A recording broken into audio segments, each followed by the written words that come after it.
The oil production in Iraq has increased significantly, at least I would say 1 million barrels per day added to production since the start of the second licensing round.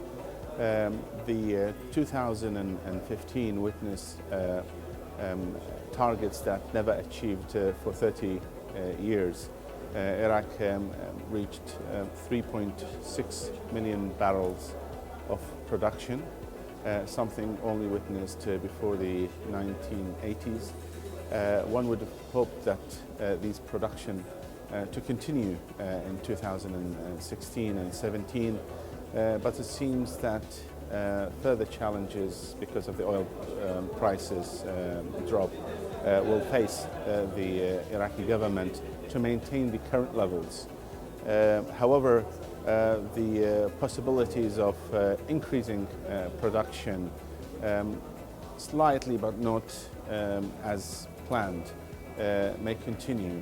2016, I would say, if there is any increase, it will not exceed more than 200,000 barrels to add on current production level, if not maintaining the same level. 2017, however, it will be a year that oil production could basically surpass the 4 million barrels per day.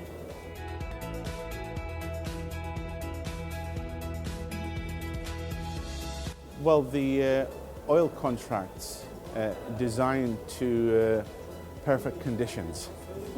The perfect conditions never been available or so helpful for Iraq because of the security situation that's hitting the whole region, the Middle East, because of Daesh, ISIS, because of the oil prices, and the way that these contracts with the IOCs operates to the mechanism of these contracts. So in terms of the repayment of these costs and remuneration, oil contracts need to be revised significantly to accommodate some risk-sharing mechanism to offer an upside to the IOCs in return for deferring any advanced repayment when it comes to settling the cost and remunerations, simply because Iraq needs the cash right now to meet its commitment towards, for example, public salaries, public services, and so on. Iraq depended heavily on, and still depending heavily on, single source of income, and that's oil, and it will need many years to come in order to diversify its economy and income streams.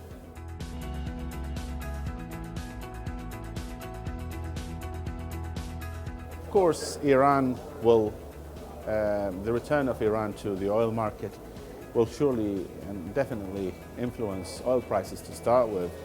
Maybe on the shorter term, when they start to release whatever oil storage, stored oil and their storage, which is around 36 million barrels.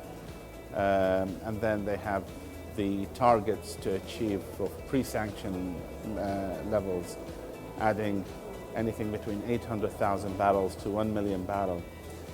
This is something that will need at least a year for, I would say. Now, in terms of the long-term development of upstream assets in Iran, this is yet to be tested. I know that the Iranians have worked significantly on their fiscal regimes to make them much more lucrative than those of the historic buyback system. Now they have like a very much they call it the Iranian investment, Iranian petroleum contracts, which is very much like a PSA with 30 years long-term commitment, much more rights to the foreign operators, with reserves bookings, offerings, etc., etc. These incentives that never been considered in the past. Now, for these developments will, if they happen any soon, it will need about a good 5 years or so. However, the Iran position politically and as well as from a security level and so on. These need to, it's very much under the close observation of the international community. If sanctions snaps back, it could affect these investments. Also, the relationship with the basically public sector of Iran need to be tested, because the bureaucracy could be as difficult as handling the sanctions themselves. So the IOCs, the international companies, need to adjust to the new dealing with the IOCs in Iran.